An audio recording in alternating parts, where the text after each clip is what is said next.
Okay guys, well welcome to the channel, and we'll be taking a look at another early Genesis song today from the same album as yesterday, from The Lamb Lies Down on Broadway, and this one is Carpet Crawlers, a really famous song. I'm sure a lot of you will know it when you hear it. Yeah, so let's get on with it. Bring it up. Browser.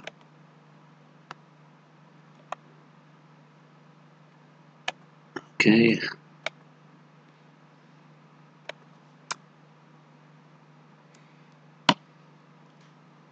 Paste. Okay. There is lambs on my naked feet. The wool is soft and warm, gives off some kind of heat. Like salamander scurries into flame to be destroyed. Imaginary creatures are trapped in birth on celluloid.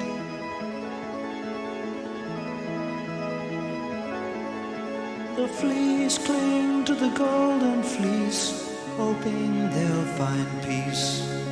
Each thought and gesture, a caught in celluloid. There's no hiding the memory, there's no wrong to avoid. The crawlers cover the floor in the red oak corridor. On my second sight of people, they've more lifeblood than before. They're moving in time to a heavy wooden door, where the needle's eye is winking, closing on the pore. The carpet crawlers heed their callers. We gotta get in to get out. Gotta get in to get out.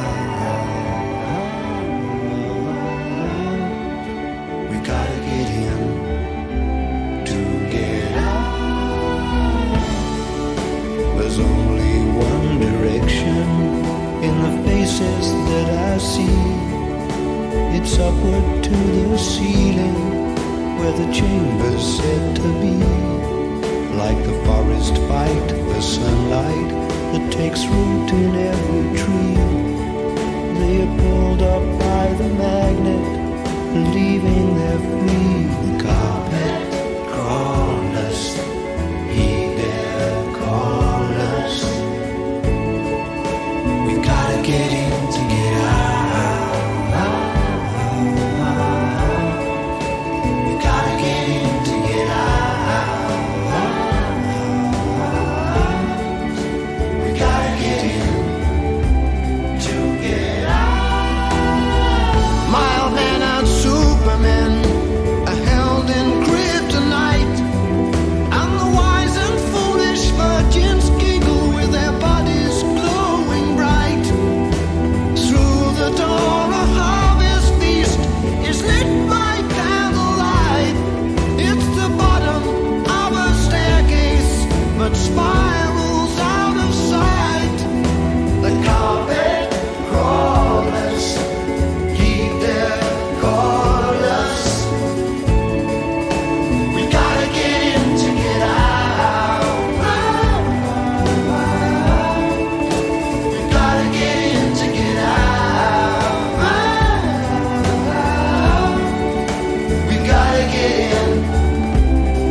That's great. Let's get rid of this box.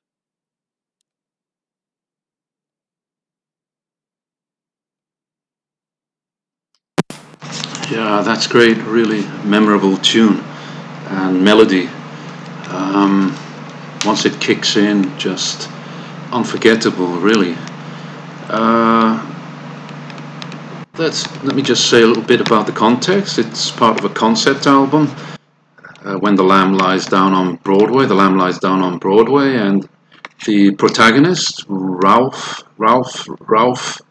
he encounters a red carpeted corridor and lots of people crawling towards a big door. And he decides to run down the corridor and past them all. And he goes into the room and he finds a table with a banquet on it, nobody there, but a spiral staircase moving upwards. So, yeah, you can interpret it as you want. It possibly has something to do with important people, directors, or music executives who can give you a record deal. All these people are representative of those who want to make it on Broadway. And yeah, it's not easy to do that. When they get into the room, the guy isn't even there. But as a song, it's a really memorable hook and chorus, something that Genesis didn't do an awful lot. So it seems that towards the end of the Peter Gabriel period, they were coming up with more of these hooks, and this is a really good one. Of course, I know what you like I know what I like in your wardrobe would be another example of a really good hook by early Genesis. So they were getting a bit more into shorter songs with hooks by the time that Peter Gabriel left. So yeah, so maybe that change from the progressive, expansive period to a more conventional poppy sound was already beginning to happen before Peter Gabriel left. It wasn't just because of Phil Collins, although I think it accelerated with Phil Collins because, yeah, he proved himself to be the master of the 3-minute pop song, really. And Genesis eventually were changed out of all recognition. The first couple of albums after Peter Gabriel left, Trick of the Tail, which is a great album, and Wind and Wuthering, are still in the progressive realm, I think. But after that, with the publication, with the issuing of Phil Collins' solo albums, Face Value and No Jacket Required, and songs like In the Air Tonight, it was pretty clear that he was a master of the pop song, and the other members of Genesis, probably after feeling that they hadn't made enough money for so long, but believed that this was a bandwagon they should jump on. I mean, yeah, they're good pop songs, but yeah, that's all you can say. If your cup of tea is really great pop songs, and Phil Collins led Genesis will be right up your alley. For other people who expect more from their music, I think they will definitely prefer the early Genesis, and even this album and the late early Genesis, if we can say that, is still in the kind of experimental realm. It hasn't gone totally pop yet, although some of these songs we've been listening to are more accessible than the earlier stuff. I believe this song was written by Tony Banks and Mike Rutherford, as a lot of the songs were, in fact. And yeah, there was a lot of input from Peter Gabriel too, who also wrote the lyrics. I believe he wrote the lyrics to all of the songs on this album, because it was a concept album and they thought it would kind of make everything tighter, stick together better if all the lyrics were written by one person. But that wasn't the usual practice of Genesis. So, this song then, utterly memorable chorus, beautiful melody that is kind of unforgettable once you've heard it one time. It keeps coming back, and in fact, as I said earlier, Genesis did re-record it in 1999 with Peter Gabriel singing the lead once again. So, hope you enjoyed this song and my reaction to it. If you did, hit the like button and consider subscribing. So, thanks a lot and see you next time.